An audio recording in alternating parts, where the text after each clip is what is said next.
Quincy, relationship wellness coach, speaker, and author of Embracing Conflict, Why We Should and How We Can Benefit. Hi, I'm Bridget Edwards, an emotional change catalyst, hospice-trained caregiver, a speaker, as well as an author. And I am the author of Stress Gone, How to Identify and Reduce Stress Easily. So Bridget, tell me, what are some of the sort of quick things that people can look at to determine whether they are actually stressed or not? Okay, in terms of symptoms, the general ones are things like anxiety, worry, panic, also depression, difficulty in making decisions, a lack of concentration, and often even forgetfulness. And then in terms of one's overall health and well-being, things like general aches and pains, the obvious one being muscular tension as well. And then, of course, insomnia is a very, very big one and a common one for people, as well as sleeping too much, which actually ties into the depression side of stress. Mm-hmm. But also things like nervous habits, memory loss, and then at the end of a busy day, having to use something to relax you. So in other words, cigarette smoking, alcohol, or even drugs to help us to relax and to unwind after a busy day. Those are the typical symptoms. But stress in itself is very difficult to discern because it differentiates, or it's so different person to person. So the symptoms vary so much. But what I've shared are more of the common symptoms that people will have. And tell me, how does this then relate into the working or the corporate environment? Okay, typically in the work-related situation, which is a very high area of people's stress, work really contributes quite highly in that respect.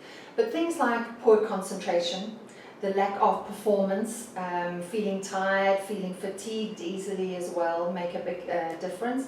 And then, of course, absenteeism, because stress is so significant in terms of our health and our well-being. In fact, 90% of all illnesses and disease is stress-related. But as far as a corporate environment goes, absenteeism then is significant. And South Africa has a very, very high absenteeism rate.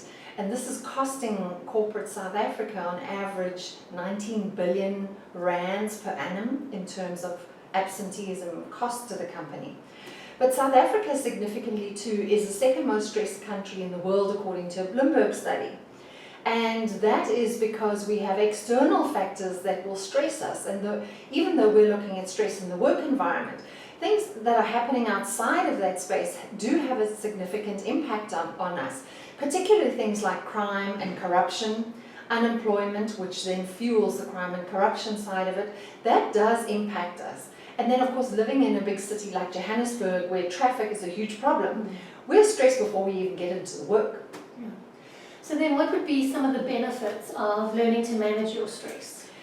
Very simply, just your general health and well-being. If you know how to manage your stress, your health and well-being is going to be at a more optimal level. So therefore, that is going to impact things like your ability to perform, your ability to concentrate, your ability to come up with creative solutions in a day-to-day environment. And of course, the relationships in the work environment will be much improved as well. And that will also significantly impact our other relationships that we have with people outside of the office as well. Those are just some of the basic things, but we tend to think that because they are so basic and they're so significant, that they don't have an impact. Oh yes, they very, very definitely do. And I can see how that would then kind of relate to the work that I do in terms of relationships and conflict. Absolutely, very much so, Paula. So why are relationships important to us? Well, you know, I use the saying that money doesn't make the world go round, relationships do. Because it's very much about relationships. We have relationships and deal with relationships every day of our lives. Our whole world revolves around relationships. We start off our life in a relationship in terms of our parents, so we conceived in a relationship. We then have a relationship with mom in the womb through the umbilical cord, not only for development, but also that research that shows that babies can even experience emotion in the womb. Then babies get born into a relationship, which is mother and father, and then siblings as well, if they're not one of the lucky ones to be the firstborn. And from there it just progresses through our life, where it becomes social relationships with our friends, and when we move into the working environment, it's relationships with our peers and our colleagues, but also with our customers and our suppliers. So relationships make the world go round. Very definitely. And what kind of things will impact those relationships, especially when you're talking about suppliers and customers? So conflict and communication are two key things. And it's very easy for communication to be misunderstood, either through what's being not said or through what's not being heard.